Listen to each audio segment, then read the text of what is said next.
Naika, earpiece.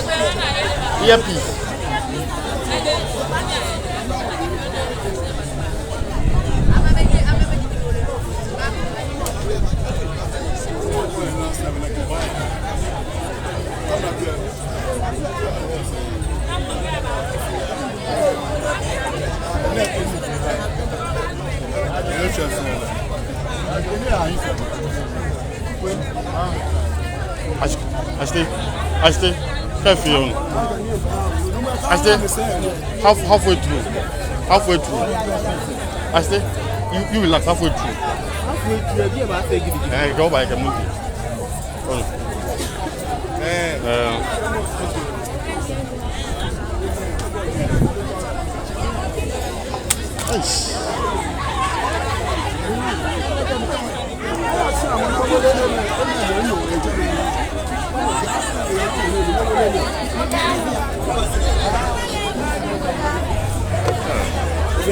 Already 10 minutes. And then multiply by 30.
It's live. Oh.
mimba ni fenye de manye lume fen kama bini ko amone mabikaji yo mono no here ama na kesilele no here by sharing makofa ni wo fen wo share video them na kana mo kaji o share ho mo mo dake Oba like latano page nyam wana no dia no emene bine Bobu Hogba Lima Hogba na ma Hogba oye ko ni di Nungua ni Naagbee Gborgbu Kple no ba oba yo that's le kana keji agency mo ochin wo ba yo that's a so clear ko kumen ye mo ochin ame na ka so ahun atani Gborgbu shiche legend shi wala no di money mona ni ne fi on Naagbee Kple o jino ni nyejo that's le kana tamo on so chana ha no ni na no ni ochin ni bo.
Thank you very much for watching. Let me know if you can hear, you can get the audio as well as the visual. I'll be very grateful if you let me know. Thank you very much.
We are very grateful. I'll be glad if you can share to as many pages and groups as possible. Do your best for us. We'll be very grateful.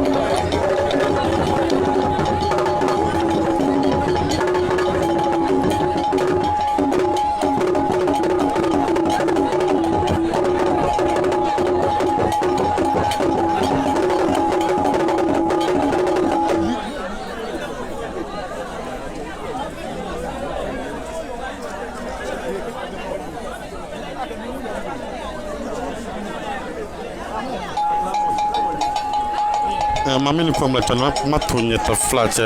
keji or China fuel or Aquani the mammy of for me, keji a tricle meji make a fan. So I can have no wash that friend with my one yes about me.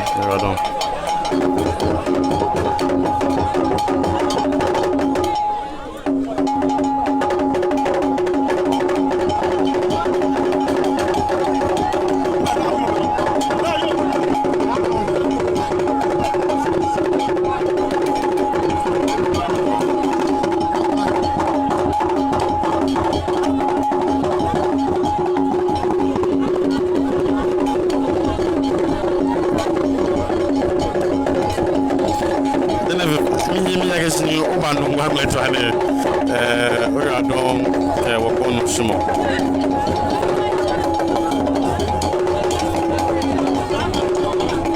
na mone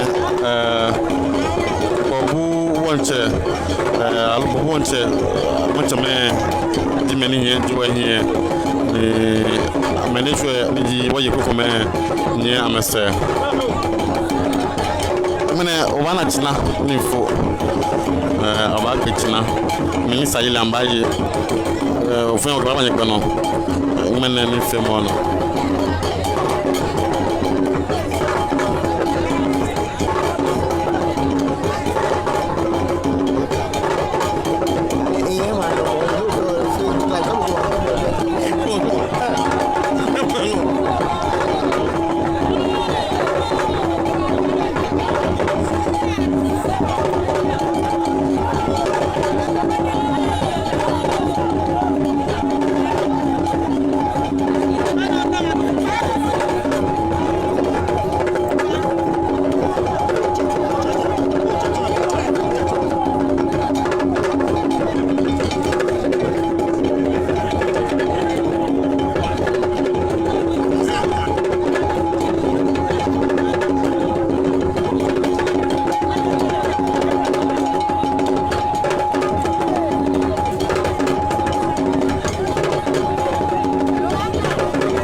Can't Genevieve me cook me salubari me fe Gerardo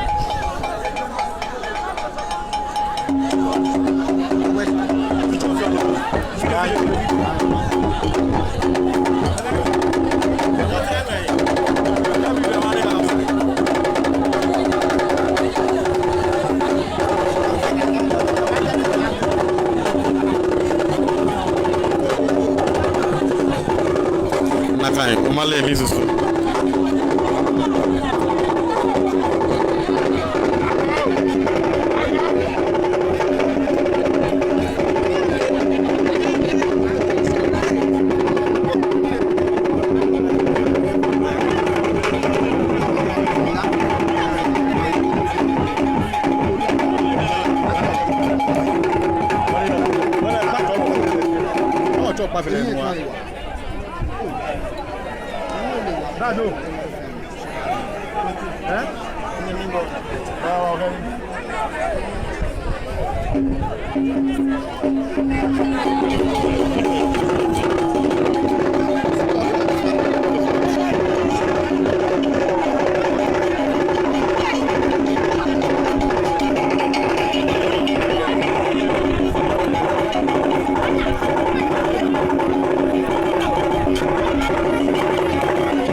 Ogbina no pe ka papa e bi no pe o eyan jogba me ni be Nungua ba Nungua ke ja gbina meje pa ni o pe o eyan na pa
Bina.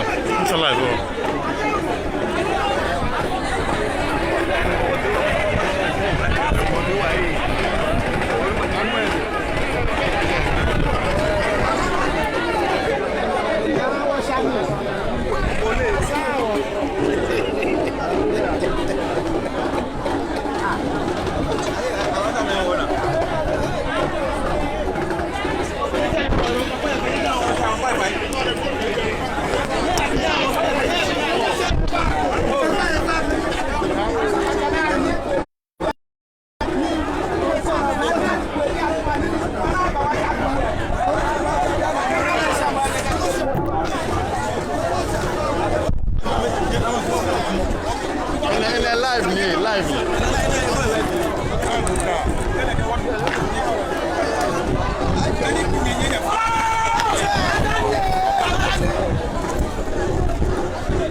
move, you want me?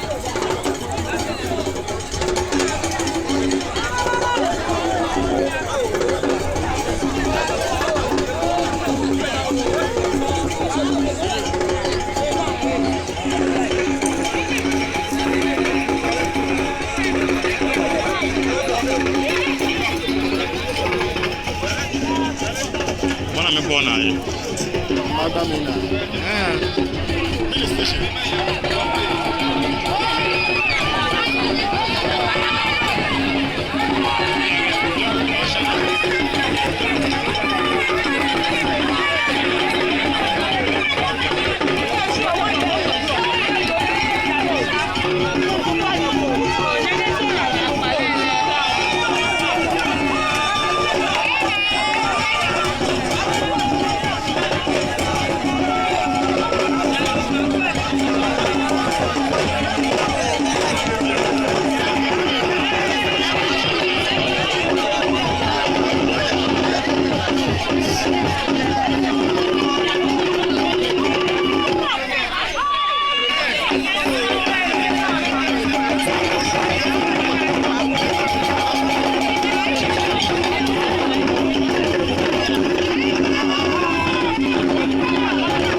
later about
Yo, what's up?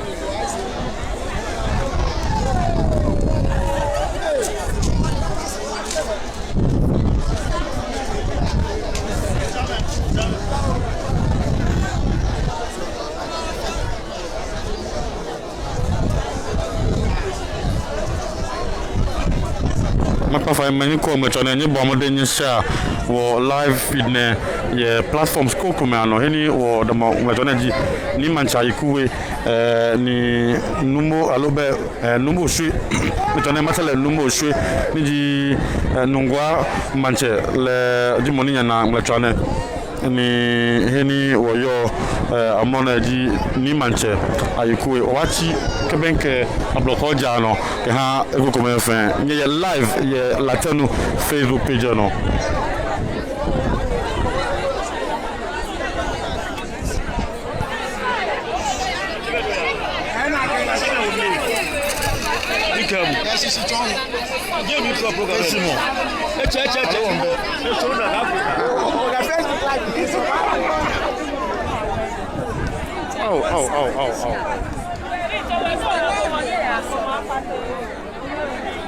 meni kwa mchane nani Buzafi di moni nyanane Buzafi kumeto alo pompe mami oye ablohoja no lolo ina nayinka kena boko wonya Gborgbu Kple na wako so ba shao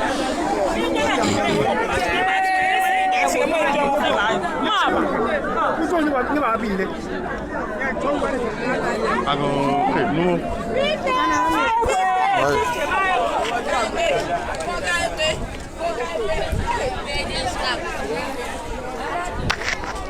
opa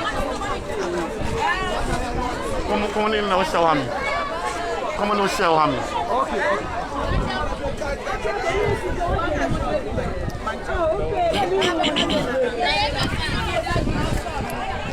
oh, I'm not cross your way. I'm not cross your way. I remember, Mama.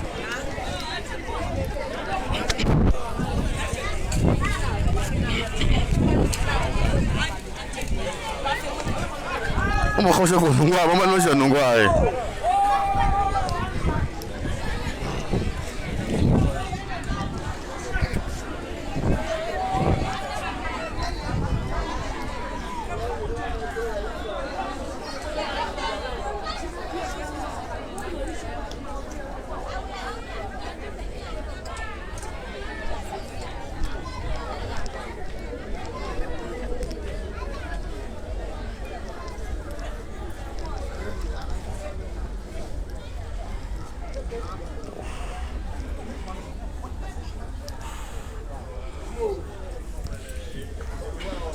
Meleza no bomade no show how ya shiba me bomade ni share platforms kukuma no group no your page fan page ni wal minister bomade no ka ke WhatsApp ke he kukuma fan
Àwọn po biji money je mechane ni achone ke se woloko eba.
Second half over here. Second half over here.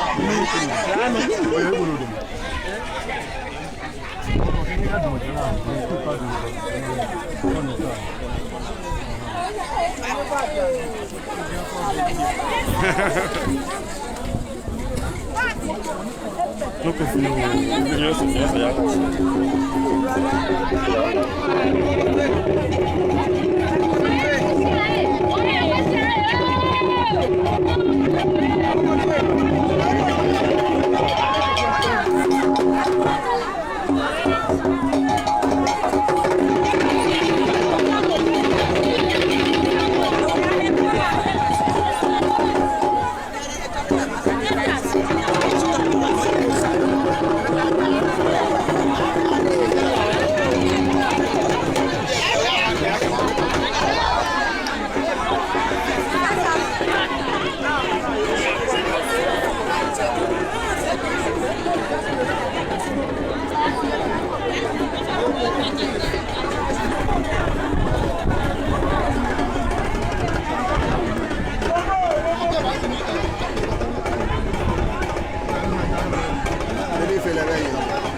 They intend to stop media from taking.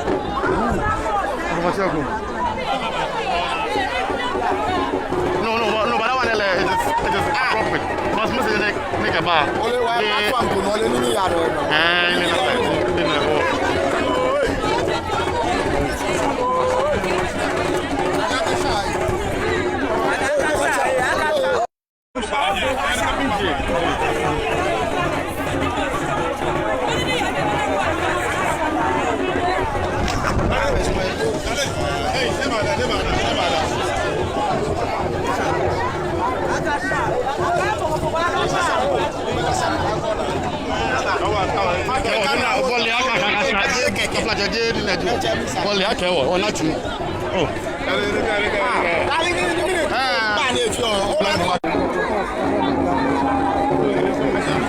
Mambi wo keke klef fa wa Naagbee wona ke si bia na chifio akehye ko ba no abini wo ke sini shamu aba Naagbee alo wo ke pasa shidan kaji be hwemi ni anasajana wa sa oba ko imeji eyi moshi makwa ya shiba me belize anum na na ke family Egypt kenye me ye he ko me fa kenye ra da ke ni ko mo la ke e ba she first half ne looking close fa ne kaji wo ke oba no ni ehwe no ni yo jami wo ke no me fa baba damonye ni bia pi jino ni yo na ba tun nyera don